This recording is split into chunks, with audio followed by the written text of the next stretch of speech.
biasa. Baru kali ini aku melihat perhelatan besar sekelas internasional dengan kearifan lokal budaya Indonesia. Kalian mengerti kan maksudku? Iya, itu loh si pawang hujan. Sebentar. Loh, kok masih hujan? Apa mungkin dia gagal? Duh, jangan malu-maluin dong. Oh, bukan. Dia sedang menenangkan hujan.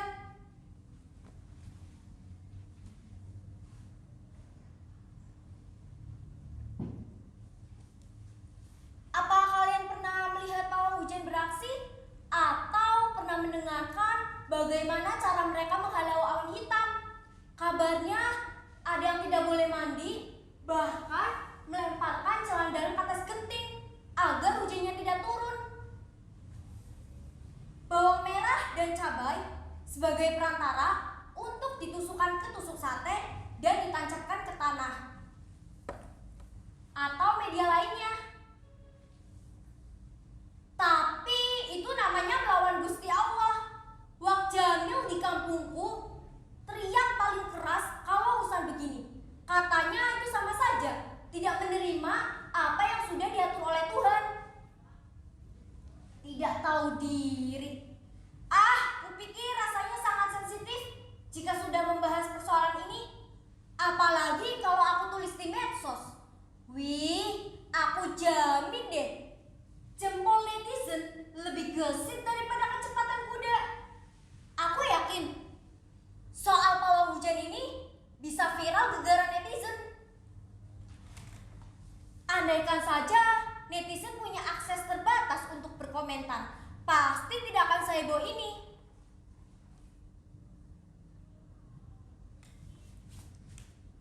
Aku ingat sesuatu. Ini bukan soal menghentikan hujan, tapi sebaliknya. Suatu hari di perkampungan nenekku, kemarau sangat betah menyambangi. Penduduk di sana pun mulai gelisah karena cuaca panas. Persediaan makanan pun semakin menipis. Sawah dan ladang juga mengalami kekeringan. Nenekku bilang biasanya mengadakan upacara ritual jika keadaan masih menggelisahkan seperti ini. Mayoritas penduduk petani. Mereka menggantungkan semua hasil taninya agar mereka untuk mencukupi kebutuhannya. Kau bisa bayangkan bukan betapa sulitnya jika panen gagal terus sedangkan kebutuhan semakin mendesak.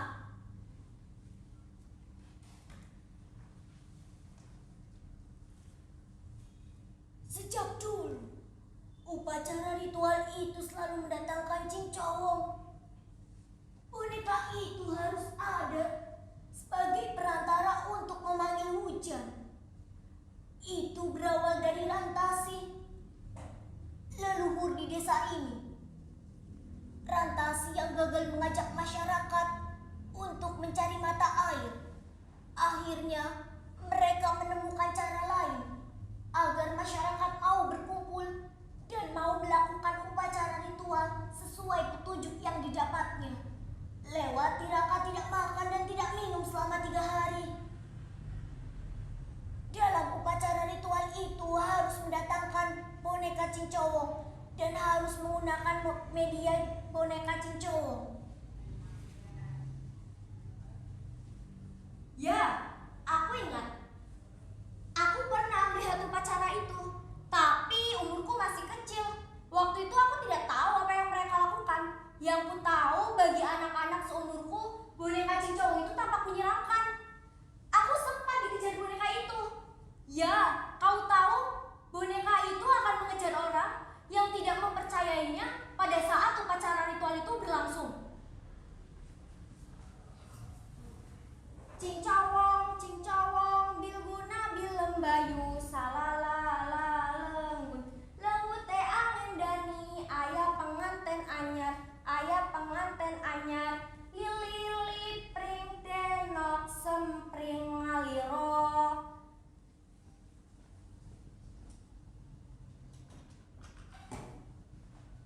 Begitu penggalan nyanyian cincowong yang dinyanyikan oleh sinden. Para penabuh alat memukul-mukulkan buyung dengan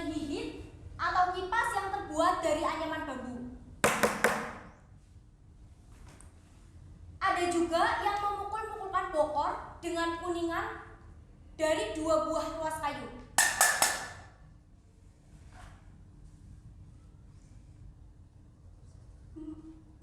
Para musik yang didengarkan pada upacara ritual itu pun menarik. Rasanya sedang berada di dunia yang berbeda.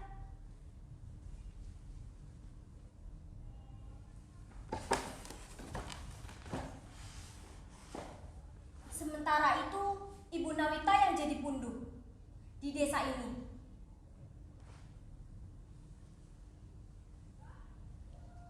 Di atas tikar sudah tersaji sesajen lengkap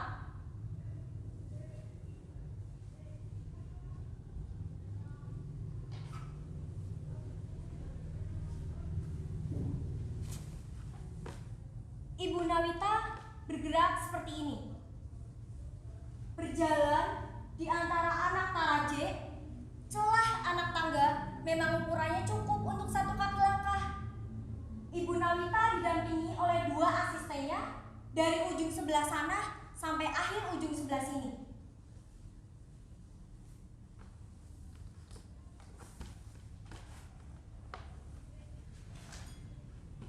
Ibu Nawita dan asistennya menghadapkan boneka Cincowong ke depan kaca. Boneka Cincowong ini harus disisir rambutnya biar rapi.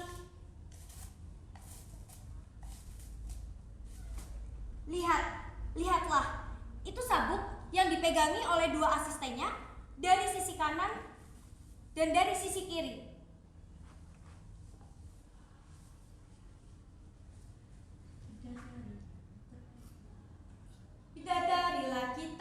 Bidadari lagi teka, cakru cakranti, kami junjang kami loko, paculo culo, temu miring mandi loko.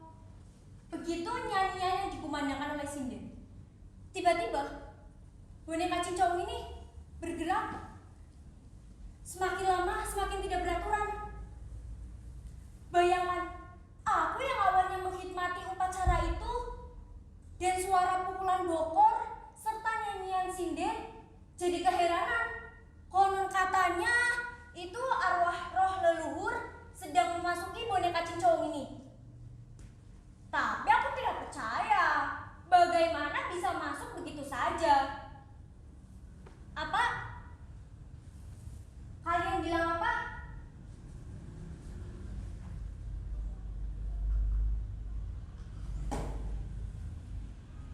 Tidak. Kalian jangan bilang bahwa aku tidak bisa menghargai adat. Waktu itu aku masih kecil, tidak memikirkan hal seperti itu. Ya namanya juga anak kecil toh, tidak masuk akal buatku waktu itu. Sekarang, gimana sekarang? Kalian penasaran ya? Kalian kepo?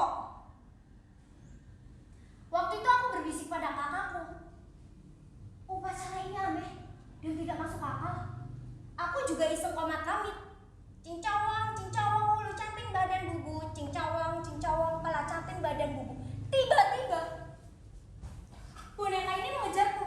Lihat, warnanya bermata merah seperti hidup. Ya Tuhan, kupikir Cincowong tidak akan bereaksi seperti ini. Nek, tolong aku, Nek. Kak, tolong aku. Aku seperti bisa mendengarkan boneka Cincowong itu berbicara. Kamu bocah, berani-beraninya kamu olok-olokan aku. Ih. Aku segera merapatkan badanku ke kakak yang di dekatku.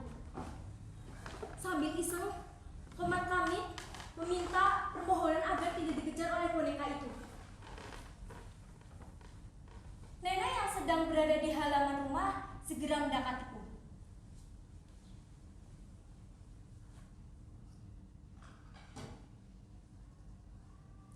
Bicara apa tadi, Nak? Tidak boleh begitu. Kau harus percaya dan tidak boleh mengolok-olokkan Cincowong. Tapi, Nek, tolong usir boneka itu dari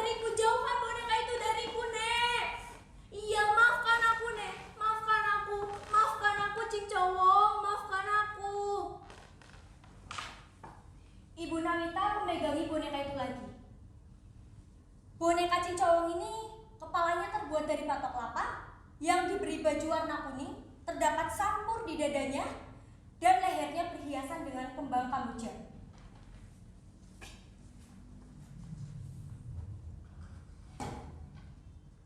Suasana malam di halaman rumah terasa mistis. Kupikir tampilannya jauh akan lebih menyeramkan ketika boneka itu mengejarku. Ritual diakhiri dengan saweran bunga kamboja yang dicampur oleh air dan diciprat-cipratkan. Hujan, hujan, hujan.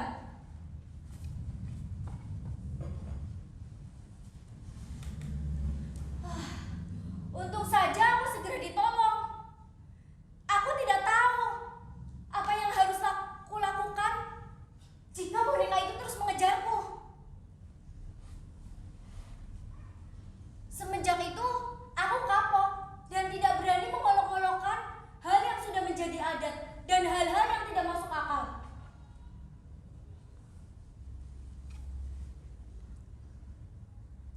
Benar, kita harus sepenuhnya kepada Tuhan. Namun bagaimanapun ada makhluk lain, dunia lain yang sama-sama ciptaan Tuhan.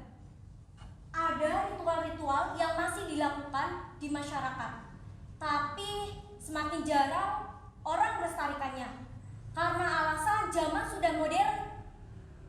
Segala sesuatu bisa diprediksi dan dipelajari secara keilmuan.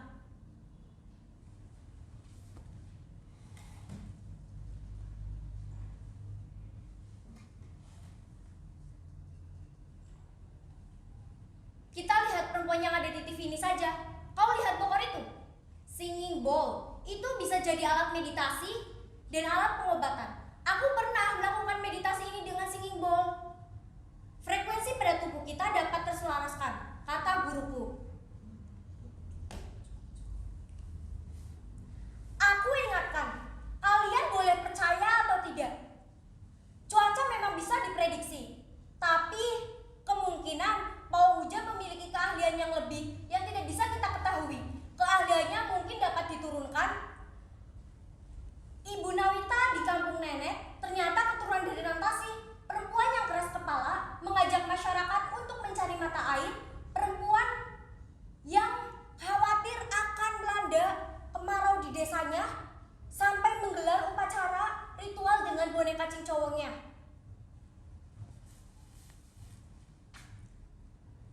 Ternyata nenek adalah keturunan dari Nantasi.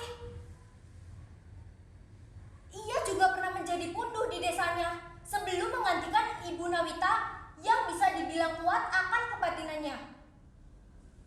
Menurut bisikan nenek yang didapat, aku yang akan menggantikan Ibu Nawita itu sebagai punduh di desaku.